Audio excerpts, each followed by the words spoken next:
Hi everybody, it's Dr. Chris. It's Thursday. No Wellness Wednesday video this week. I kind of wanted to get this video together, kind of put it out, basically talk about government corruption at its finest and how they destroy lives, and how they tried and are in the process of destroying mine, my wife, and my child's life. So I'll begin. Dr. Chris. I'm just a kid from Queens. Actually, I'm the bastard kid from Queens. And I'll explain that bastard part in a minute in the video, so you'll see that. When I was 14, like in a previous video I stated, I was diagnosed with Charcot-Marie Tooth, CMT, debilitating neuromuscular disorder. We have atrophy, muscle wasting, neuropathy. That's how I was diagnosed at 14. Several doctors told me that by the time I'd be 20, 21, I would, wouldn't be able to use my arms and my legs. I'd be in a wheelchair. Well, 13 major surgeries later, I've had two in the past 4 years, and I'm still kicking. I'll be 50 end of September 25th, and I guess I should say I went past my expiration date that the government even thought that could imagine. So I'm here, and now the story begins. So my wife and I came out to Arizona. I'm a chiropractor, she's a naturopath, so we kind of work together, family business, and live the American dream, right? Pay bills, eat, work, and whatever, have fun.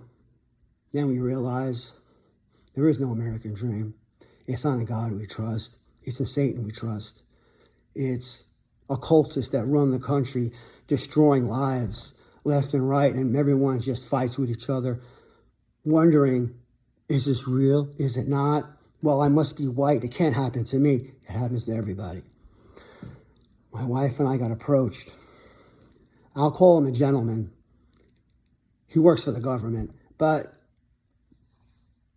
gentleman's light, man, really is. I'll call him a monster because that's what he's a monster. And he confirmed a lot of things that people might call conspiracy. The UN basically runs the U.S. federal government at the highest level, and that's what this guy works for, both of them, but he is a U.S. citizen. So he approaches me, and he tells me a story.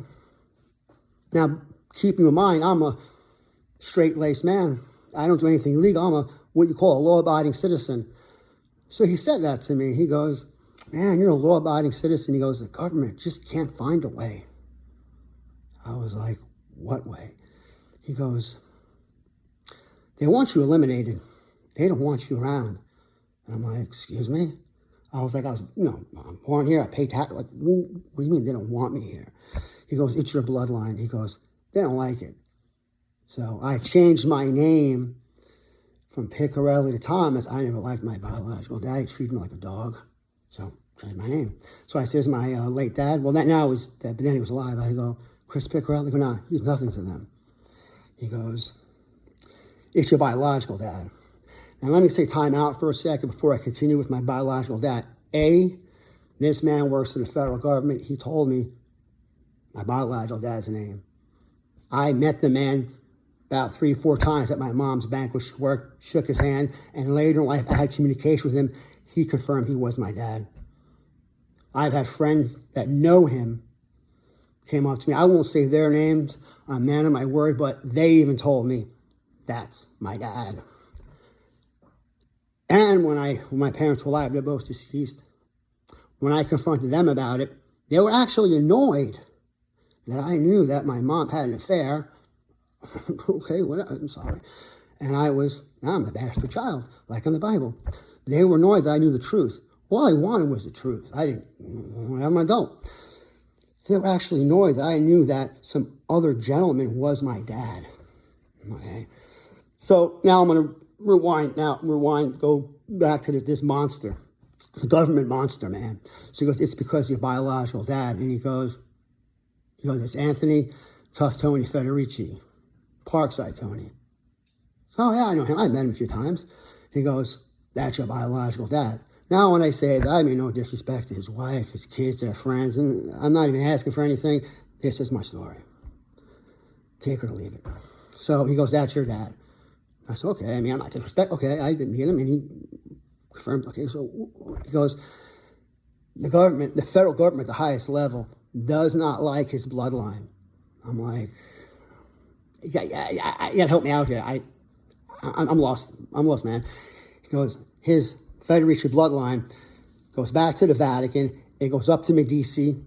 So I looked him, what, like Lorenzo the Magnificent, Cosmo? He goes, exactly. It's the Medici bloodline. So the whole Renaissance thing, all that, Medici. So, wow, it's pretty interesting. He goes, well, maybe for you it is. He goes, but the federal government wants to destroy that bloodline. I said, oh, okay. And that's when he said, and they tried before in your life. And I looked at my wife, and she looked at me.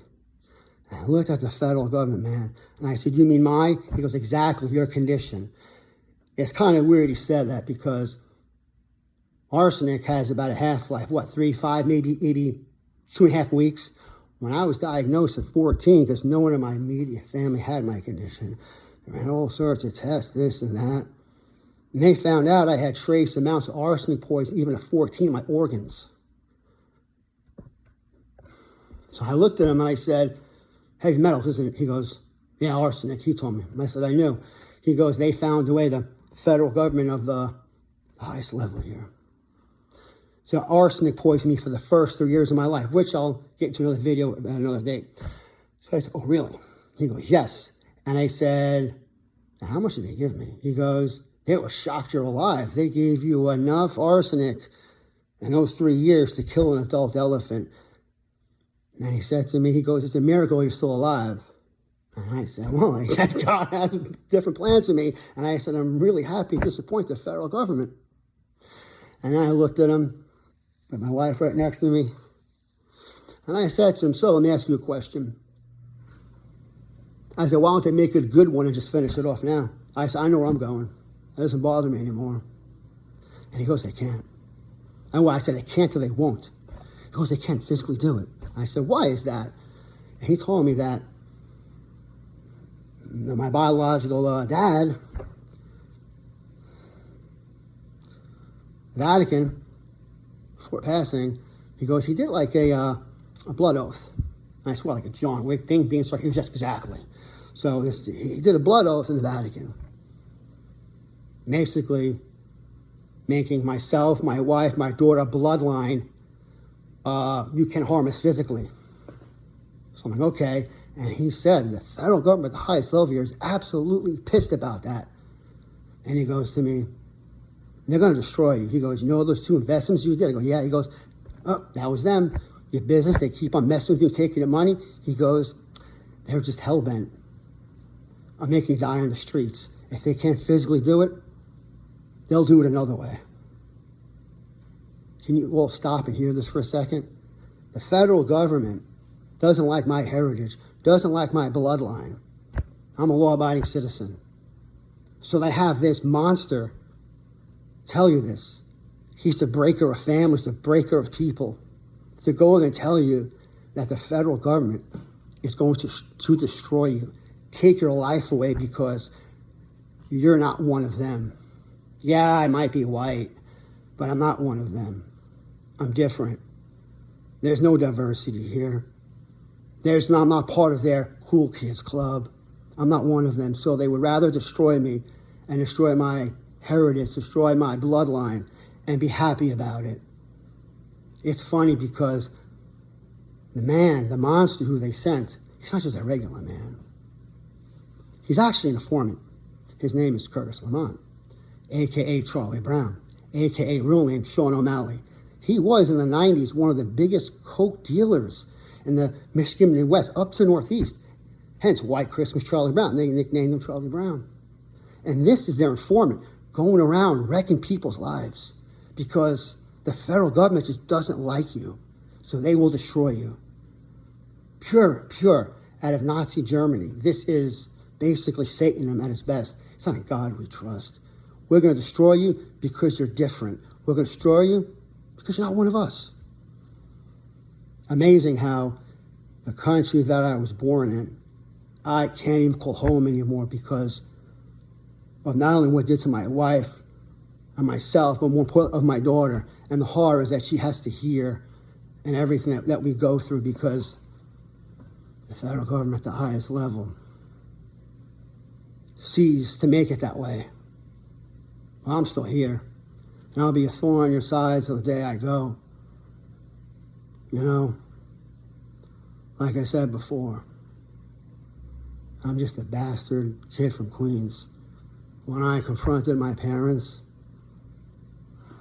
about, hey, is this guy my dad? And it wasn't because of, I don't care, I'm not going to go up to his family, hey, that's my, no.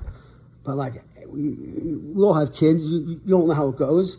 Once they say no, everything's why? All I want to know was why. Is that the truth? Why? When I confronted my parents about it, they just owned me. It's like, I'm not supposed to know as an adult. I'm not supposed to know the truth as an adult or what happened in life. So they all disowned me. The people from my biological side, I don't know them, I'm not mad, but that is what it is. And the federal government wants me gone. It's a horrible day in this country. But with God, I've learned the truth always prevails. This is Dr. Chris. Stay tuned for more videos.